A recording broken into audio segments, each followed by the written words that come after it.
Hey friends, I'm Danielle with Homestead Love, and we're about to take a tour of my pantry.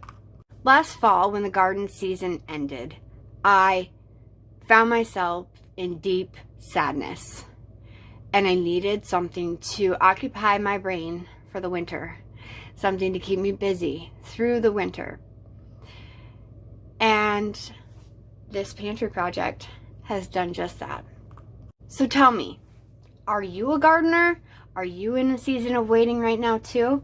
And what are you doing to tide yourself over until spring hits or until we can start planting seeds, which is just right around the corner?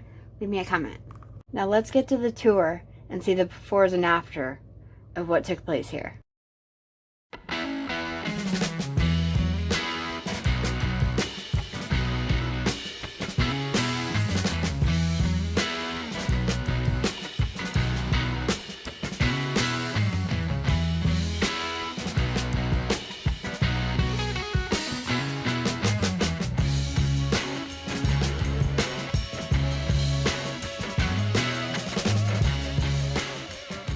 So today we'll start. So this is how we walk into the pantry. It's just kind of a little, this is a little corner in my basement, guys. It's not a big area at all. I think it's 6 feet across and I don't know, not very long, 10 feet long. Just a little section, it's like a hallway. So we started and we got this all organized.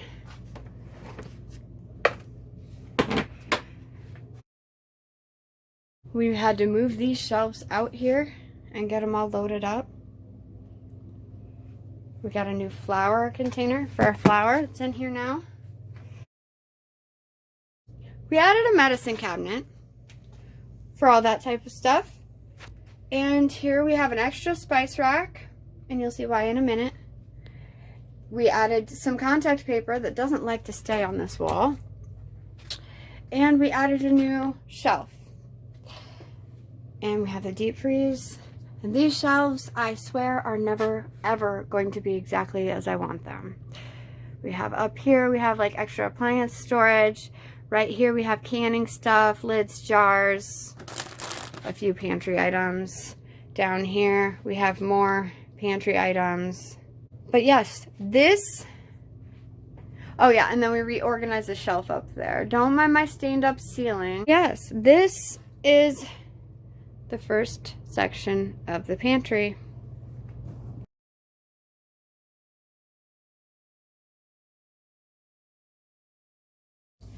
So we all have an area in our home that we call our pantry, where we store our food. Some of us have herb gardens in our windowsills. Some of us have root cellars where we have longer term storage for our food. Well, I kind of took those ideas and combine them all. The main reason for me starting this project was for what's behind this door, and I am so excited to share it all with you. I would like to welcome you to my living pantry.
welcome to my living pantry.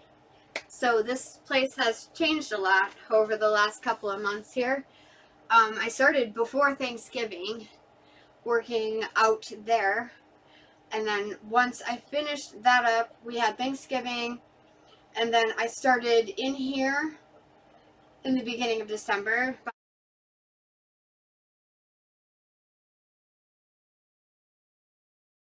On getting big pieces of furniture moved around, trying to navigate getting everything in here organized, because there was a lot of stuff in here and most of it I was not willing to part with. I just really needed it to be more organized, and that is what we accomplished here. So because we got all that stuff more organized and used floor to ceiling storage on one single wall of this room,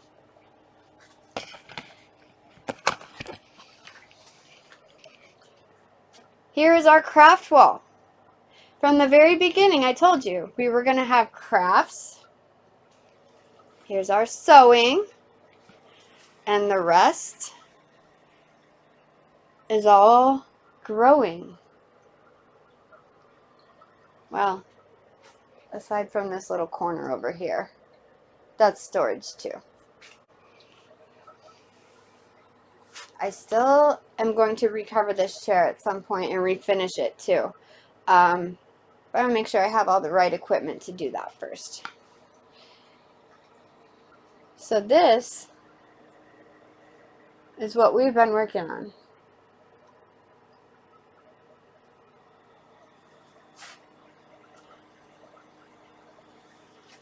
And we call it the Living Pantry. Why? Well, there's life in the Living Pantry. And this is where it all starts, because I want to be able to do a lot more of this kind of stuff, and growing lettuce and beans and strawberries and lavender and all the things. I want to grow all the things. And these lovely little guys will have trees in them, dwarf trees. Ones that I wouldn't typically be able to grow in my climate outside will go inside in these guys. But this is our utility area, and like I said, it's where it all starts. We have a permaculture system that we've put into practice in here. We have fish in our living pantry, part of our living portion of the pantry. Now, fish eat and they poop a lot. So the plants like to eat that poop. So I bought these lovely little drink dispensers, and I take the poop water right off the bottom along with the poop, and then I feed it to my plants. Then my plants grow, and I can feed the plants to the fish, and we've come full circle. So that is part of the system that I put into place to make this room more sustainable. Now, so I don't have my solar panel hooked up to my power bank, which I'll show you. It's down here. I have a power bank, and everything's hooked up to that power bank. It's plugged into the power bank. That way, if the power goes out, I do not have to worry about my pump for my fish. I don't have to worry about the pumps that are in the aero gardens or the lights. Any of the lights will all stay on if the power goes out, because they're backed up with the solar battery bank. Now I do have the solar panel. I do have a solar panel. It's right over here. So if necessary and I needed to get that hooked up, we would do that. We would get it hooked up, and we would do what we needed to do to make sure that, and this actually is in a really good place to be able to plug the deep freeze into too if we end up in that situation. All of this was thought out and planned. I planned all of this intentionally. Now comes our learning curve and learning to grow indoors.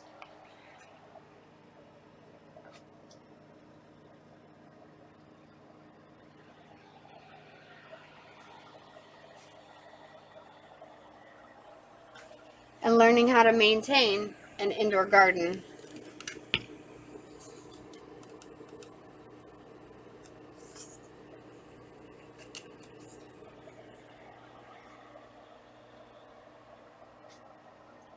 And as things grow, I'll take them, and I have lots and lots of empty pots up here, as you can see. And things will get split off and added into these. And then I can grab them and take them and give them away if I would like. Or I could keep them and harvest them.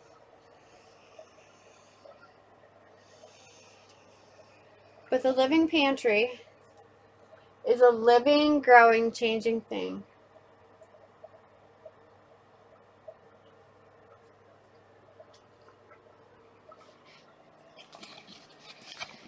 And I'd imagine that over the next year, this Living Pantry is going to change a whole lot. Now, what made me want to do this? What made me want to take food sustainability into my own hands? Well, it wasn't COVID. It wasn't any of that. I started dreaming back in 2007 about becoming more sustainable and living a more sustainable life and all of that. But we have planted our roots here, I guess is how I'll say that. Our roots are planted here. And so I have no intention of going anywhere. And the off-grid lifestyle is not for my husband. He doesn't want anything like that. And I'm willing to compromise and do what I can where I'm at. So, I've been thinking about this kind of stuff for a very long time, and I've been taking matters into my own hands. At first I prepped, like everybody does in the beginning, and then I started thinking about that, and I was like, things eventually run out on the shelves, and that's what we're seeing in our stores right now. So I started to get back into gardening, which I grew up on a homestead, and I gardened I helped my dad raise a garden every year for years. We had a small orchard. We had grapevines. We raised a runt, a pig from a farm. We raised him and we butchered him and we ate him for my sister's graduation party. And just simple things like that. We didn't have cable television. We didn't have all those extra things that a lot of kids had when I was younger. I'm aging myself here. But none of this is new to me. It's all, I hate to use the word, but ingrained in me. Growing and preserving and canning, and my mom, Dad would bring the food in from the garden, and Mom would preserve it and can it and do whatever she needed to do. So not only did I learn the growing portion of all of this, I also learned the canning and the preserving and all of that. So as I've grown older and my kids have gotten older and I've had more time, what I've taken the time to gather is knowledge on how to do the things that I didn't already previously know how to do. So one of those things is like fermenting. I've gotten into fermenting lately, and I've learned how to do that. That is not something that I was taught how to do. It was not practiced regularly in our home, in our homestead.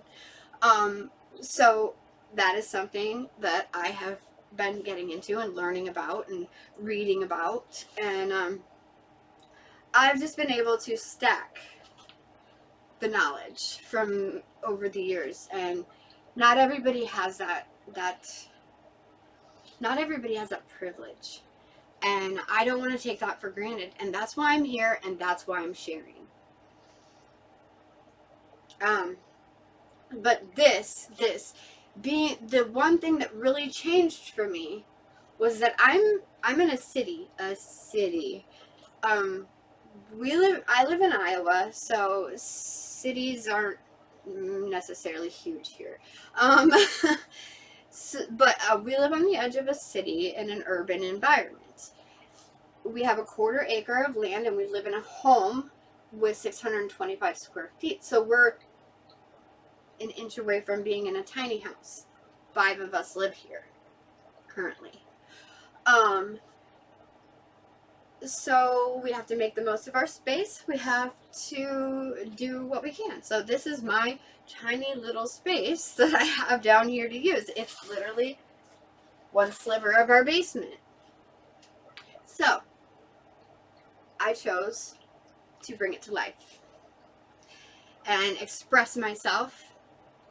And in doing all of these things, I'm expressing my disgust for the rising food prices. I'm expressing my desire to be more sustainable. I'm expressing a whole lot of different things, and I'm grateful I have the opportunity to do this. I'm grateful that I have the knowledge to do this. I am grateful that I have this tiny little amount of space to be able to do this with.